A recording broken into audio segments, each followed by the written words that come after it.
আসসালামু আলাইকুম রহমতুল্লাহি ওবরাকাতুহু। আসমা বেঁচেছিলেন 100 বছর, অথচ তার কোনো একটি দাঁতও পড়েনি এবং বৃদ্ধ বিবেকের মধ্যেও কোনো ত্রুটি ধরা পড়েনি। একথা বলেছেন ঐতিহাসিক বৃন্দগণ। আমাদের এবারের এই সাহাবিয়ার জীবনে সমাবেশ ঘটেছিল সম্মান ও গৌরবের প্রত্যেকটি দিকে। তার পিতা সাহাবী, দাদা সাহাবী, বোন একজন সাহাবিয়া, স্বামী একজন সাহাবী, পুত্র একজন সাহাবী। মর্যাদা ও গৌরবের জন্য তার কি আর প্রয়োজন বলুন তো? তার পিতা আবু বকর ছিলেন সিদ্দিক। রাসূলুল্লাহ সাল্লাল্লাহু আলাইহি ওয়াসাল্লাম এর জীবদ্দশায় তার একনিষ্ঠ ও অকৃত্রিম বন্ধু, আর ইন্তিকালের পর ছিলেন তার প্রথম ও প্রধান খলিফা। তার দাদা ছিলেন আবু আতিক। আবু বকর রাদিয়াল্লাহু আনহুর পিতা তার বোন উম্মুল মুমিনিন আয়েশা তাহেরা, যিনি আসমান থেকে ওহীর মাধ্যমে নিষ্কলুষ চরিত্রের সনদপ্রাপ্ত একজন মহিলা। আর তার স্বামী তো রাসূলুল্লাহ সাল্লাল্লাহু আলাইহি সাল্লামের বিশেষ সাহায্যকারী রক্ষী জুবাইর ইবনুল আওয়াম। তার পুত্র আব্দুল ইবনু জুবাইর রাদিয়াল্লাহু আনহু ওয়া আনহুম আজমাইন। সংক্ষেপে তিনি হলেন আসমা বিনতে আবু বকর সিদ্দিক। আসমা ছিলেন ইসলাম গ্রহণকারী অগ্রগামী মুসলিমদের অন্যতম। তার পূর্বে এই মর্যাদা অর্জনকারী নারী পুরুষ মিলিয়ে মাত্র 17 জন। তাকে ডাকা হতো দুই ফিতাওয়ালি, কারণ তিনি মদিনায় হিজরতের দিন রাসূলুল্লাহ সাল্লাল্লাহু আলাইহি সাল্লাম ও তার পিতার জন্য খাবার তৈরি করছিলেন, পানির ব্যবস্থা করেছিলেন। ওই খাবার ও পানির মশক কোমরে বাঁধার জন্য কিছু খুঁজে না পেয়ে নিজের কোমরের ফিতা ছেড়ে দুভাগ করে ফেললেন। একটি দিয়ে বাঁধলেন খাবার, অন্যটি দিয়ে পানির মশক। এই চিত্র দেখে রাসূলুল্লাহ সাল্লাল্লাহু আলাইহি সাল্লাম তার জন্য দোয়া করলেন, হে মহান আল্লাহ তাআলা যেন ওই দুই ফিতার বিনিময়ে তাকে জান্নাতে 2টি ফিতা দান করেন। সেই কারণেই তাকে ডাকা হয় দুই ফিতাওয়ালি নামে। জুবাইর ইবনুল আওয়াম রাদিয়াল্লাহু আনহু এক দরিদ্র যুবক। তিনি আসমাকে বিবাহ করেন, যার কাজে সাহায্য করার মতো কোনো খাদেম ছিল না। সংগৃহীত একটি ঘোড়া ছাড়া তার এমন কোনো সম্পদও ছিল না যার দ্বারা পরিবারের অভাব ও প্রয়োজন মেটাবেন। তা সত্ত্বেও আসমা নিজেকে স্বামীর সম্মুখে তুলে ধরেছিলেন আদর্শ স্ত্রী রূপে। তিনি তার সেবা করতেন, তার ঘোড়ার দেখাশোনা ও খাওয়ার সংগ্রহসহ সব কাজ সম্পূর্ণ করতেন। এভাবেই একদিন মহান আল্লাহ তাআলা তার স্বামীর জন্য বরকতের দুয়ার খুলে দিলেন। তিনি হয়ে গেলেন সর্বাধিক সম্পদশালী সাহাবীদের একজন। যখন মক্কা থেকে লুকিয়ে আল্লাহর দ্বীন নিয়ে মদিনায় হিজরতের সুযোগ এলো, ততদিনে পুত্র আব্দুল্লাহ ইবনু জুবাইর গর্ভে এসে গেছে। কিন্তু গর্ভের সেই কষ্ট এবং দীর্ঘ সফরের প্রতিকূল আশঙ্কা কোনো কিছুই তাকে দমাতে পারল না। তিনি যখন কুবাতে পৌঁছলেন, সেখানে তার ছোট্ট শিশু ভূমিষ্ঠ হল। মুসলিমগণ সেখানে চিৎকার করে আল্লাহু আকবার, লা ইলাহা ইল্লাল্লাহর আনন্দ ধ্বনি উঠালেন। কেননা এটাই ছিল মদিনার মাটিতে মক্কার মুহাজিরদের প্রথম সন্তান।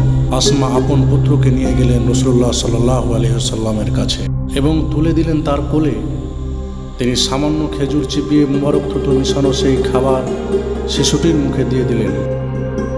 এরপর তার জন্য দোয়া করলেন। ভাগ্যবান শিশুটির পেটে সর্বপ্রথম যা প্রবেশ করল তা হল রাসূলুল্লাহ সাল্লাল্লাহু আলাইহি ওয়াসাল্লামের মুবারক থুতু। আসমা বিনতে আবু বকর এর প্রকৃতিতে সমাবেশ ঘটেছিল নেক ও কল্যাণের বহু স্বভাব, আভিজাত্যের গুণাবলী, বুদ্ধির তীক্ষ্ণতা ও দূরদর্শিতা, যা দেখা যেত শুধু কেবল দুর্লভ কিছু পুরুষের মাঝে। দানশীলতা ও বদান্যতা ছিল তার প্রবাদ দুর্গ।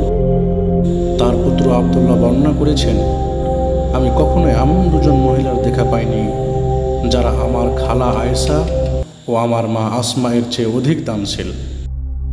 তবে তাদের দুজনের দানের ধরন ছিল ভিন্ন ভিন্ন। আমার খালা একটু একটু করে বিভিন্ন বস্তু জমা করতেন। যথেষ্ট পরিমাণ হয়ে গেলে সেটা অভাবগ্রস্তদের মাঝে বিলিয়ে দিতেন। আর আমার মা কোনো কিছু জমা রাখতেন না, যাই হাতে পেতেন তাই দান করে দিতেন। আসমা রাদিয়াল্লাহু আনহা ছিলেন অন্যান্য সাধারণ বিচক্ষণ ও বুদ্ধিমতী। প্রয়োজনীয় ক্ষেত্রে সেই তীক্ষ্ণ বুদ্ধির সৎ ব্যবহার করতেন সর্বদাই। এর একটি দৃষ্টান্ত দেখা যায় রাসূলুল্লাহ সাল্লাল্লাহু আলাইহি সাল্লামের সঙ্গে তার পিতা আবু বকর সিদ্দিকের হিজরতের সময়ে। মদিনায় হিজরতের সময় তিনি নিজের সমুদায় মাল নিয়ে বের হয়েছিলেন, যার পরিমাণ ছিল ৬,০০০ দিরহাম। নিজ পরিবারের জন্য কিছুই তিনি রেখে যাননি। যখন আবু বকর রাদিয়াল্লাহু আনহু হিজরতের সংবাদ জানতে পারলেন, পিতা আবু কুহাফাও তখন যিনি ছিলেন একজন মুশরিক, বাড়ি ফিরে তিনি আসমা রাদিয়াল্লাহু আনহাকে বললেন, নিশ্চয় সে তোমাদেরকে অভাবের মধ্যে ফেলে গেছে। নিজের সম্পদ অন্যের জন্য খরচ করে নিজে তো ফকির হয়েছেই, এবার তোমাদেরকেও ফকির ও নিঃস্ব বানিয়ে গেল। আসমা রাদিয়াল্লাহু আনহা বললেন, না না দাদু, বাবা তো প্রচুর অর্থ রেখে গেছেন আমাদের জন্য। একথা বলে দেওয়ালের যে ফাঁকা স্থানে টাকা পয়সা রাখা হতো, তিনি সেখানে অনেক পাথর কাপড় দিয়ে ঢেকে অন্ধ দাদুর হাত ধরে সেখানে নিয়ে গিয়ে বললেন, দাদু তুমি এইখানে হাত দিয়ে দেখো, বাবা আমাদের জন্য কত অর্থ রেখে গেছেন। তিনি ওই কাপড়ের উপর হাত দিয়ে আশ্বস্ত হয়ে বললেন, তাহলে আর সমস্যা কি? এগুলো সব যদি তোমাদের জন্য রেখে গিয়ে থাকে তাহলে ভালোই করেছে। আসলে এর মাধ্যমে তিনি চেয়েছিলেন বুড়োকে প্রবোধ দিতে, আরও চেয়েছিলেন বুড়ো যেন তার পেছনে এক পয়সাও ব্যয় করতে না পারে, কারণ কোনো মুশরিকের করুণা নিতে তার ছিল ভীষণ আপত্তি, এমনকি তিনি নিজের দাদু হলো। ইতিহাস আসমা বিনতে আবু বকর রাদিয়াল্লাহু আনহার সকল অবদান ও কৃতিত্বের কথা বলে যেতে পারলেও পুত্রের সর্বশেষ সাক্ষাতের সময় তার ঈমানের ধীরতা, অবিচল প্রত্যয় আর বিচক্ষণতার কথা কখনোই ভুলতে পারবে না। ঘটনাটি ছিল এই, ইয়াজিদ ইবনে মুয়াবিয়ার মৃত্যুর পর আবদুল্লাহ ইবনে জুবাইরকে খলিফা মেনে তার পক্ষে যখন বায়াত নেওয়া হলো, হেজাজ, মিশর, ইরাক, খোরাসান ও সিরিয়ার প্রায় সকল অঞ্চল তার পক্ষে নিল। এদিকে আবু উমাইয়া অতি বিলম্বে হাজ্জাজ ইবনে ইউসুফের নেতৃত্বে একদল দুধর্ষ বাহিনী নিয়ে তার বিরুদ্ধে দাঁড়ালো। দুই দলের মাঝে সংঘটিত হলো ভয়াবহ যুদ্ধ। ইবনে জুবাইর সে যুদ্ধে দুর্দান্ত দুঃসাহসী যোদ্ধার আক্রমণ পরিচালনা করে চূড়ান্ত বীরত্বের প্রকাশ ঘটালেন। তবে তার সহযোদ্ধারা একটু একটু করে তার থেকে বিচ্ছিন্ন হতে থাকল। অবশেষে তিনি বাইতুল্লাহ বা কাবা শরীফে আশ্রয় নিলেন। তিনিও তার সঙ্গীরা কাবার প্রতিরক্ষার সাহায্যে আত্মরক্ষা করলেন। তার চূড়ান্ত শাহাদাতের কয়েক ঘন্টা পূর্বে তিনি সাক্ষাৎ করতে গেলেন মায়ের সঙ্গে। ততদিনে তিনি দৃষ্টি হারানো অতি বৃদ্ধা এক নারী, তিনি যাকে সালাম দিলেন, আসসালামু আলাইকুম ইয়া উম্মা ওয়া রাহমাতুল্লাহি ওয়া বারাকাতুহু, মা তোমার প্রতি। ওয়ালাইকুম আসসালাম ইয়া আব্দুল্লাহ, বেটা তোমাকেও সালাম জানাই। বেটা, যে সময়ে হাজ্জাজের কামান তোমার বাহিনীর বিরুদ্ধে হারামের মধ্যে বিশাল বিশাল পাথর নিক্ষেপ করছে, যা মক্কা নগরীর বাড়িঘরকে প্রকম্পিত করে তুলছে, এমন নাজুক মুহূর্তে তুমি এখানে কেন বেটা? তোমার সাথে পরামর্শের জন্য এসেছি মা, একথা বলল তার ছেলে। আমার সাথে পরামর্শ? কি বিষয়ে? মা বলল, লোকেরা আমাকে নিরাশ করে দিয়েছে। তারা হাজ্জাজের ভয়ে অথবা তার প্রতি মোহে আমার নিকট থেকে দূরে সরে গেছে। এমনকি আমার নিজের পরিবার ও আপন লোকেরাও আমাকে ফেলে দূরে সরে গেছে। এখন ছোট্ট একটি দলের সামান্য কয়েকজন মানুষ ছাড়া আমার সঙ্গে আর কেউ নেই। তারা যত বড়ই কষ্ট সহিষ্ণু হোক না কেন, 1 ঘন্টার বেশি আর টিকে থাকতে পারবে না। বানু উমাইয়ার দূতেরা আমার নিকট বলাবলি করছে যে আমি অস্ত্র ত্যাগ করে আব্দুল মালিক ইবনে মারওয়ানের হাতে বায়াত গ্রহণ করলে তারা আমাকে এই পৃথিবীর যা চাইব তাই দেবে। এই ব্যাপারে মা তোমার কি? চিৎকার করে বলে উঠলেন, সিদ্ধান্ত তোমাকে নিতে হবে হে আব্দুল্লাহ। তোমার মনের কথা তুমি জানো ভালো। যদি তোমার আস্থা থাকে যে তুমি প্রতিষ্ঠিত আছো হকের ওপর আর প্রয়াস চালাচ্ছ হক প্রতিষ্ঠা, তাহলে তুমি অবিচল থাকো, যেভাবে অবিচল ছিল তোমার সেই সঙ্গীরা যারা তোমার পতাকা তলে লড়াই করে শহীদ হয়েছে। যদি দুনিয়ার কিছু অর্জনের আশা তুমি পোষণ করে থাকো, তাহলে কত যে খারাপ মানুষ তুমি নিজের জীবনটাও বরবাদ করেছো আর বরবাদ করেছো তোমার সঙ্গীদেরও। ইবনে জুবাইর বললেন, কিন্তু আমি তো আজকেই নিহত হয়ে যাব মা। সেটা তোমার জন্য অনেক ভালো স্বেচ্ছায় নিজেকে হাজ্জাজের হাতে তুলে দিয়ে নিজের কর্তৃত্ব মস্তক বানু উমাইয়ার বালকদেরকে খেলতে দেওয়ার চেয়ে। আমি নিহত হওয়ার ভয় পাচ্ছি না, আমি ভয় পাচ্ছি এই যে আমার মৃতদেহকে বিভৎসরূপে বিকৃত করা হবে। নিহত হওয়ার পর ভয় পাওয়ার আর কিছুই নেই। জবাইকৃত ছাগল ছাল ছোলার কষ্ট পায় না। মমতাময়ী মায়ের মুখে বেদনায় বাস্তব কথাগুলো শুনে নিজের কর্তব্য স্থির করতে পেরে তার চেহারা ঝলমল করে উঠল। তিনি আবেগে আপ্লুত হয়ে বললেন, মাগো, রহমত ও বরকত প্রাপ্তা হও তুমি, তোমার সুমহান মর্যাদার আরও বৃদ্ধি ঘটুক। মাগো, তুমি জানতে চেয়েছিলে এমন নাজুক মুহূর্তে কেন আমি এখানে এসেছি? এবার শোনো তাহলে। অন্য কোনো কারণে নয়, শুধু তোমার এই কথাগুলো শুনতেই ছুটে এসেছিলাম তোমার কাছে। আমার আল্লাহ জানেন আমি শক্তিহীন, দুর্বল, ক্লান্ত হইনি। এ ব্যাপারে তিনিই আমার সাক্ষী যে আমি দুনিয়ার কোনো লালসায়, ক্ষমতার মোহে এসব কিছু করি না। যা কিছু করেছি তার কারণে এটাই যে শাসকগণ হারামকে মুবাহ করে দিয়ে, অবৈধকে বৈধ করে দিয়ে আল্লাহ তাআলাকে অসন্তুষ্ট করেছে।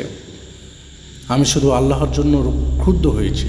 এই দেখো মা, আমি এখন যাচ্ছি তোমার পছন্দনীয় পথে।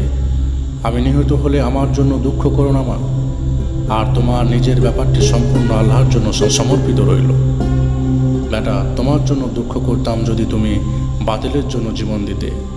মাগো, তুমি সম্পূর্ণরূপে আশ্বস্ত থাকো, তোমার পুত্র জীবনে কখনো কোনো অন্যায় কাজের সংকল্প করেনি, কখনো কোনো অশ্লীল কাজ করেনি, কখনো আল্লাহর হুকুম লঙ্ঘন করেনি, কোনো আমানতের খেয়ানত করেনি, কখনো কোনো মুসলিমের প্রতি অথবা চুক্তিবদ্ধ অমুসলিমের প্রতি জুলুম করেনি।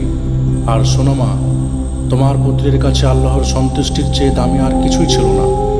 মাগো, এসব কথা আমি নিজের বুজুর্গি প্রকাশের জন্য বলে নেই, কারণ আমার সম্পর্কে আমার চেয়ে আল্লাহই বেশি জানেন। তবে এই কথাগুলো তোমাকে জানালাম যেন তুমি নিজেকে ধৈর্য ধারণ করাতে পারো। আলহামদুলিল্লাহ, প্রশংসা আল্লাহর জন্য, যিনি তোমাকে পরিচালিত করেছেন সেই পথে যা তার পছন্দনীয় এবং যা আমার পছন্দনীয়। তুমি একটু আমার কাছে আসো বেটা, আমি একটুখানি তোমার জ্ঞান নেব, তোমার শরীরটা একটু ছুঁয়ে দেখব, কারণ এটাই যে তোমার আমার সর্বশেষ সাক্ষাৎ। আব্দুল্লাহ নিচু হয়ে মায়ের হাত ও পায়ের চুমু দিয়ে ভরে দিলেন, আর মা পুত্রের মাথায়, চেহারায় ও ঘাড়ে নাক ঘষে ঘষে ঘ্রাণ নিলেন আর চুমু দিয়ে মমতা মাখিয়ে দিলেন। দুই হাত সচল রাখলেন তাকে স্পর্শ করতে। হঠাৎ হাত গুটিয়ে নিয়ে বললেন, আব্দুল্লাহ, এটা কি করেছ? লোহবর্ম? যে ব্যক্তি শহীদ হতে চায় এটা তার পোশাক হতে পারে না বেটা। মা, এটা তো বরং তোমাকে খুশি করার জন্য পড়েছি, ওটা খুলে ফেলো। তোমার ওই ভারী বর্মমুক্ত শরীরটাই হবে সাহসী ভূমিকার বেশি সহায়ক, সামনে পিছিয়ে নড়াচড়ার জন্য সহজ। তবে ওটার পরিবর্তে তুমি দ্বিগুণ পাজামা পরে নাও, যেন মাটিতে পড়ে গেলে তোমার ছতর উন্মুক্ত না হয়। আব্দুল্লাহ ইবনে জুবাইর লোহবর্ম খুলে ফেললেন, কয়েকটি সালোয়ার পরলেন, এগিয়ে গেলেন হারামের দিকে। চিৎকার করে বলতে থাকলেন, মা, আমার জন্য তোমার দোয়া বন্ধ করো না। মা দুহাত ঊর্ধ্বে উঠিয়ে বললেন, হে আল্লাহ, নামাজে তার দীর্ঘ কিয়ামের খাড়া হওয়ার প্রতি রহম করো। রহম করো গভীর রাতে জগৎবাসীর নিদ্রা বিভোর মুহূর্তে তার বুক ফাটা ক্রন্দনের প্রতি। হে আল্লাহ, মক্কা মদিনায় গ্রীষ্মের প্রচণ্ড তাপদাহের দিনে নফল রোজা রেখে তার ক্ষুধা আর পিপাসার যন্ত্রণা সহ্য করার প্রতি তুমি রহম করো, করুণা করো। হে মহান আল্লাহ, পিতামাতার প্রতি তার আনুগত্যের উপর রহম করো। হে আল্লাহ, আমি ওকে সম্পূর্ণ সমর্পণ করেছি তোমার জন্য। তুমি যা ফাইসালা করবে আমি তাতেই সন্তুষ্ট। তার ব্যাপারে আমাকে দান করো ধৈর্যশীলদের প্রতিদান। ওই দিনের সূর্য অস্ত যাওয়ার পূর্বে আব্দুল্লাহ ইবনে জুবাইর পৌঁছে গেলেন আপন প্রভুর সান্নিধ্যে। 10-15 দিনের পরেই তার সঙ্গে গিয়ে মিলিত হলেন তার মা আসমা বিনতে আবু বকর, যার বয়স হয়েছিল 100, অথচ তার একটি দাঁতও পড়েনি। তার জ্ঞান বুদ্ধি একটু হ্রাস পায়। এই ছিল আসমা বিনতে আবু বকরের ঈমানদীপ্ত জীবন, যা আপনাদের সামনে তুলে ধরার চেষ্টা করলাম। আসসালামু আলাইকুম ওয়া রাহমাতুল্লাহি ওয়া বারাকাতুহু।